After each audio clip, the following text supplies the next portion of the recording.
everybody. Normally when I do videos of new diecast, I like to leave the opening sort of blank, so the cars aren't on display straight away, but this is actually the second video I've shot, so the cars are already opened and they're out of their boxes, so it is what it is. These are cars that I picked up today, the 1st of July, for the beginning or kick-off of TrackStars Series 2 of their supercars. Start off with this one. This is the Tickford Racing 55 Ford Mustang GT supercar in the 2024 Sandown 500 retro livery. That was driven by Thomas Randall, the regular driver of 55, and his co-driver Tyler Everingham. Tickford Racing. Yeah, the liveries of a Toyota rally car, World Rally car, to be precise, that had Castrol sponsorship. Can't remember whether it was a Corolla or a Celica. Yeah. But anyhow, that's the box.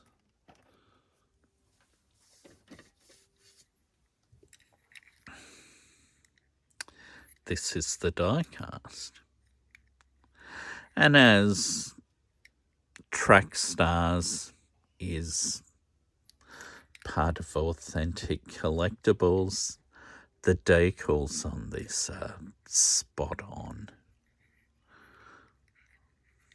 So, very accurate to the car. And like with the previous release, even though the wheels and tyres are plastic, they've still got the Dunlop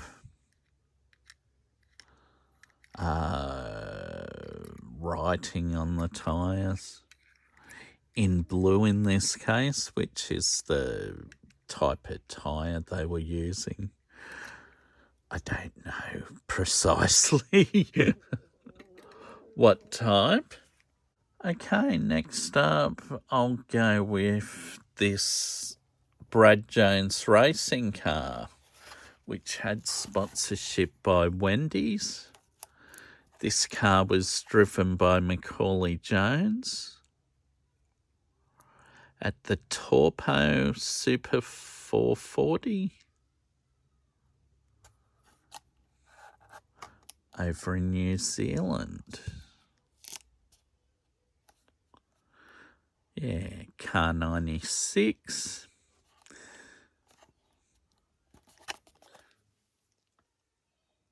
Like, I wasn't going to get this one originally, but I know going off the numbers produced by TrackStars,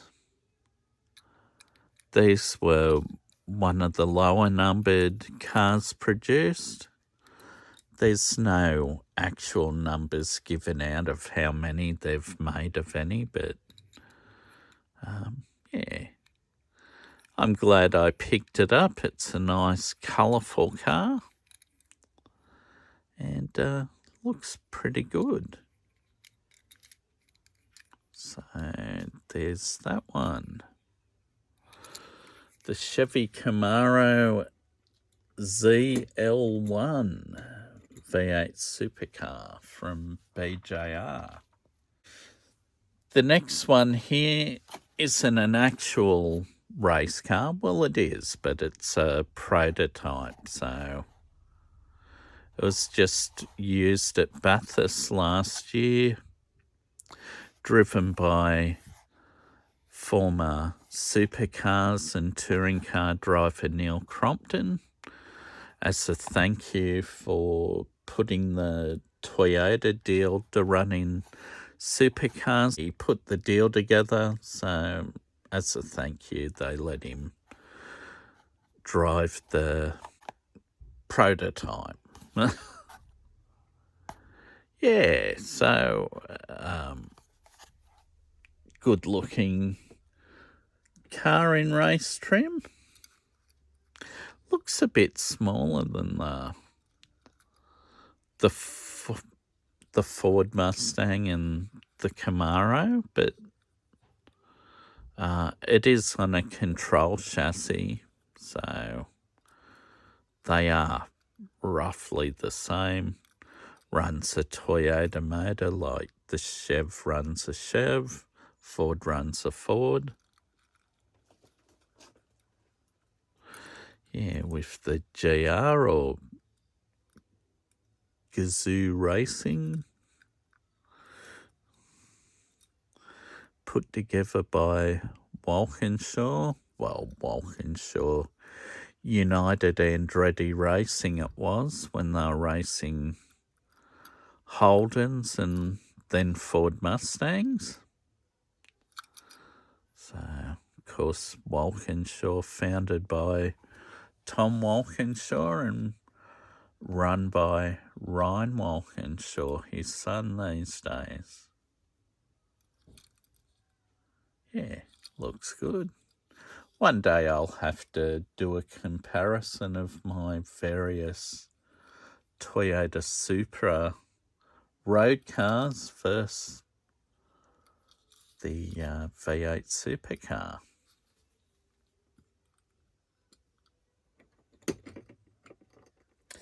Next up is a Holden ZB Commodore.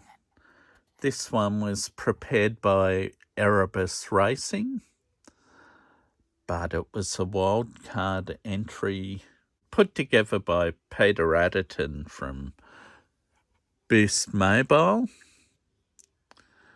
to give a driver by the name of Richie Stanaway from New Zealand a drive, because Peter really believed in Richie, so he ended up getting a wildcard entry for Bathurst, and I can't remember where it placed, but it did okay, I think, and finished the race, which led to Richie getting a drive with the Red Bull Ampol racing team. And he co-drove with Shane Van Gisbergen, and they won Bathurst the following year, so paid off. Richie did get a drive with Grove Penrite Racing Team, or Penrite Racing Team, and that ended at the beginning of this season. He drove in 2025 for them. This year, in the endurance races, like Bathurst, he'll be a co-driver again, and he'll shine. So, anyway, this car, he was paired up with Greg Murphy, who's a multiple Bathurst winner, I believe 4, with the Holden Racing team and Kelly Racing, which was a satellite factory Holden team anyway. Yeah, this one, instead of a Holden badge on the grills, got the Erebus Racing badge. I mean, since Holden weren't paying them to run their badge on the front, Erebus chose to run their own. It looks a little bit like a 1.3 cab. Well, when a 1.3 cab operator chooses a black vehicle, because the 1.3 cab's livery is orange. It doesn't stand out quite as much on the white cars that people use, but on the darker colours, because there's metallic blues and I've seen metallic greys with the orange livery. They're a lot more flexible on base car colours. Once upon a time, it was white. Yeah, and a majority of people still choose white because easy to repair. Yeah, but that looks good. Richie Stanaway and Greg Murphy's ZB Holden Commodore.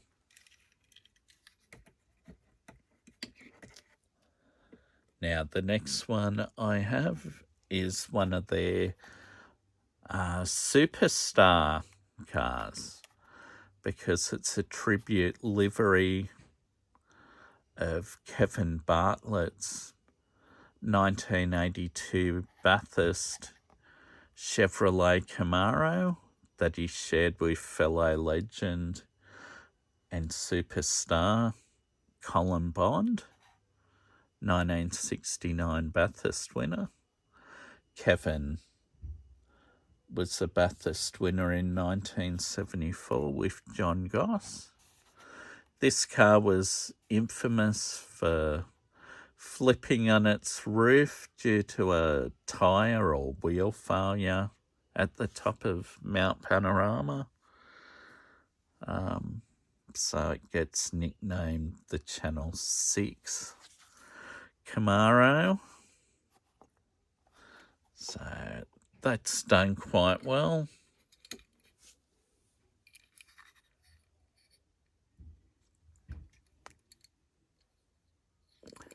No other sponsors except Channel 9. The choice to sponsor this car really pleased Kerry Packer, the owner of Channel 9, because Bathurst race was on Channel 7, and when his car was on screen, see, Channel 6, his channel and Channel 9 Sports was being advertised on Channel 7 for free. There was one other sponsor in Valvoline, which was on the drop tank at the back of the car, but that's, yeah, not here. And it's got the names on the front gun, if it focuses, of Kevin Bartlett up the top and Colin Bond underneath.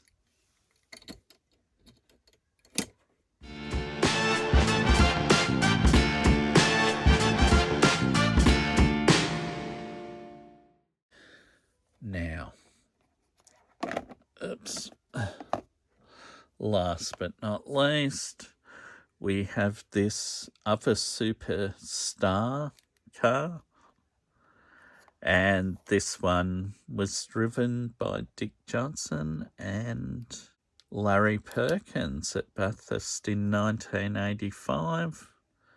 Can't remember where it placed, but they did finish. Yeah, it looks really good.